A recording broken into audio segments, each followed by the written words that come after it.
नमस्कार दोस्तों। और दोस्तों, आज हम एक ऐसे पात्र की जिक्र करेंगे जिसके बारे में मैं आपको ये ज़रूर बताना चाहूँगा कि कुछ एक पात्र इतिहास में ऐसे होते हैं जिनके नाम पर कहावतें बन जाती हैं और कहावतों में वो लोग ज़िंदा रहते हैं, लेकिन उसके बाद ये होता है कि उनका जिक्र उनके उसी स्वरूप में अब तक लगातार किया जाता है। ऐसा ही एक पात्र था नीरो।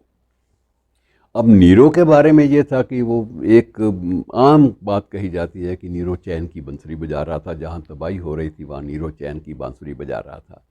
तो ये नीरो कौन था, इसके बारे में बहुत कम लोगों को पता है, लेकिन उसका प्रयोग जो है आज भी एक अत्याचारी, एक जुल्मी और आतताई और उसके साथ निर्मम निर्मम शासक के रूप में उसका जो है प्रयोग, उसके उसके नाम का जो प्रयोग है वो होता रहा है। माँ उसकी जो थी वो रोम के पहले जो सम्राट थे अगस्टस, उनकी प्रपौती थी। बड़पोती जिसे आप कहते हैं, प्रपौत्री भी कह सकते हैं। और वो भी बेहद महत्वाकांक्षी थी। उसकी भी एक प्रकार से विस्तारवादी सोच थी कि जितना भी हो सके शक्ति का नियंत्रण अपने हाथ में लिया जाए और जितना भी हो सके अपने साम्राज्य का विस्तार किया जाए। और उसके बाद उसने किसी भी एक उसकी एक और भी सोच थी इसकी एग्रिपिना की, जो एग्रिपिना जो कि इसकी नीरो की माँ थी, तो उसकी एक और भी सोच हुआ करती थी कि अपनी महत्वाकांक्षाओं की पूर्ति के लिए, अपने साम्राज्य के विस्तार के लिए कोई भी आचार संहिता या नैतिकता नाम की चीज़ कभी आड़े नहीं आनी चाहिए। और उसने अपने अपने ही मामा से शादी की थी, क्लाडियस से, क्लाडियस फर्स्ट से। और शादी इस शर्त पर की थी कि नीरो को वो अपना एडॉप्टेड सन, अपना दत्तक पुत्र के रूप में उसको स्वीकार करे और उसे उत्तराधिकारी घोषित करे, तब वो शादी करेगी। और नीरो को जब ये घोषणा नीरो के बारे में हो गई तो उसके बाद फिर महत्वाकांक्षी रानी जो थी उसने अपना रूप दिखाना शुरू किया और उसने जहर देकर अपने ही पति क्लाडियस की हत्या करवा दी। और मकसद यही था कि क्लाडियस मरेगा तो ऑलरेडी वो घोषणा पहले से कर चुका है उत्तराधिकारी के रूप में नीरो की, तो नीरो सम्राट बन जाएगा। और पहले पहले तो ये है कि नीरो का सम्राट बनने पर रोम के निवासियों ने भी बड़ा स्वागत किया कि ये पहली बार है जो मातृ परंपरा से, पितृ परंपरा से तो सभी लोग आते रहे, ये मातृ परंपरा से सम्राट अगस्टस का ही वंशज है, लेकिन मातृ परंपरा से आया है। और उसने भी शासन शुरू के दिन तो उसने ठीक ठाक शासन किया और वो लोकप्रियता भी उसकी फैलने लगी। लेकिन उसके बाद उसने जब देखा कि क्लाडियस का एक और बेटा भी था तो उसने सबसे पहले उस बेटे को मरवाया कि कोई भी उसके उसके जो राजवंश का उत्तराधिकारी होने और नया राजा होने के रास्ते में कोई भी व्यक्ति रुकावट ना बन सके। इसी बात को लेकर उसने अपना शासन जो है वो चलाने के लिए हर वो हथकंडा अपनाया जो निर्मम भी था और जो संबंधों की दहलीज पर कभी खरा उतरने वाला था ही नहीं। ऐसे उसने सारे कार्य किए, बहुत हत्याएं की और अपनी पत्नी को भी उसने मरवाया। जब देखा कि पत्नी ऑक्टेविया जो है थोड़ी सी महत्वाकांक्षी है तो उसको भी मरवा दिया। और धीरे धीरे जब उसको लगा कि उसकी महत्वाकांक्षी माँ जो है वो किसी वक्त भी कोई नई सीमा अख्तियार कर सकती है, जिसने जीवन मूल्यों की पहले रक्षा नहीं की, वो अब मेरे बारे में क्यों सोचेगी। तो उसने एक बार ये भी साजिश रच ली कि माँ का भी कत्ल करवा दिया। और इस तरह से हत्याओं के एक अंबार, राजवंश से हत्याओं के एक अंबार लगाकर नीरो शासन करता रहा।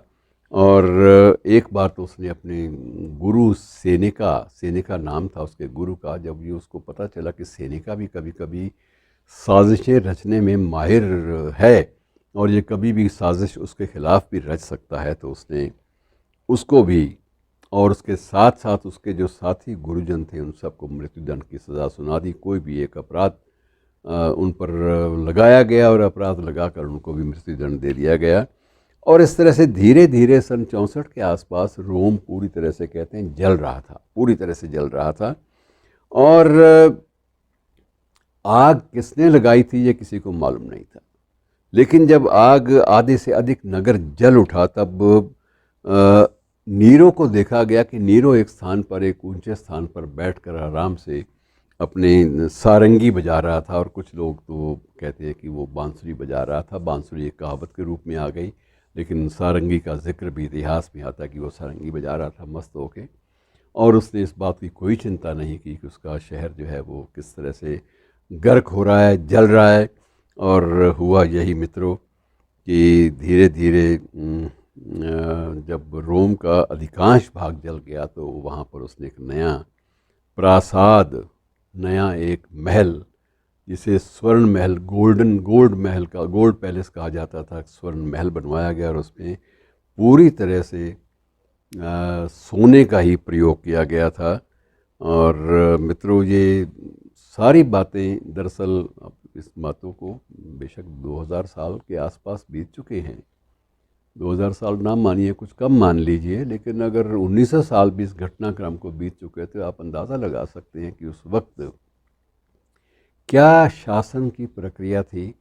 और किसी भी तरह से सत्ता के मुख्य द्वार पर पहुंचकर अपने ही परिजनों को मरवाना, ये एक वहाँ की परंपरा बन गई थी। और उसी परंपरा का सबसे बड़ा एक मुख्य पात्र नीरो बना। और नीरो बाद में मुहावरों में शामिल हो गया कि जब सारा रोम जल रहा था और नीरो बांसुरी बजा रहा था। तो ऐसे एक निर्मम पात्र के रूप में उसे हमेशा याद किया जाता रहा है पिछले लगभग 2000 वर्षों से, और अब भी याद किया जाता रहेगा, क्योंकि ऐसा शासक आपको इस विश्व के इतिहास में कोई नहीं मिला जिसने अपने आसपास के सारे परिजनों, जिसमें उनकी माँ भी शामिल थी, उसका सौतेला बाप भी शामिल था, उसके भाई भी शामिल थे, सबको एक एक करके मरवाया, इसलिए कि कोई भी महत्वाकांक्षी व्यक्ति उसके सत्ता के केंद्र में उसका प्रतिद्वंदी बन के खड़ा ना हो सके। और मित्रों, ऐसे जो निर्मम शासक होते हैं उनका अंत भी बड़ा दारुण होता है। और जब इसको पता चल गया कि अब चारों तरफ से ये शत्रुओं से घिरा हुआ है, वैसे भी इसको विश्वास किसी पर था ही नहीं। होता है ऐसा, जब निरंकुश शासक सत्ता में आता है, बेलगाम शासक सत्ता में आता है, तो उसको हमेशा वो हर एक को संदेह की दृष्टि से देखता है। जब इसको पता चला कि मेरे विरुद्ध जो साजिश करता है वो बहुत ही मजबूती के साथ आगे बढ़ रहे हैं, और धीरे धीरे उसके आसपास दायरा जो है वो तंग हो रहा है, तो उसने स्वयं ही बेहतर समझा कि वो आत्महत्या कर ले। और ये उसने 9 जून वर्ष था 68, सिर्फ 68 ईस्वी को उसने आत्महत्या की थी। और उसका जन्म जो है आपको फिर से याद करा दूं कि ये सन 37 में, सिर्फ 37, सन 37 ईस्वी में 15 दिसंबर को इसका जन्म हुआ था। और 9 जून 68 तक ये ज़िंदा रहा। और उस दिन इसने अपनी खुद ही आत्महत्या कर ली थी, स्वयं ही। इसने जब देख लिया कि चारों तरफ गिर गया है और उसके अलावा कोई चारा नहीं है, और इसको ये भी एक आशंका थी कि पता नहीं मुझे किस ढंग से बर्बरतापूर्वक मारा जाएगा, जब मैंने बर्बरतापूर्वक मारा है तो मेरे साथ क्या होगा। और ऐसे लम्हे को, ऐसे क्षण को ये भोग नहीं पाया, और इसने आत्महत्या का रास्ता अपनाया।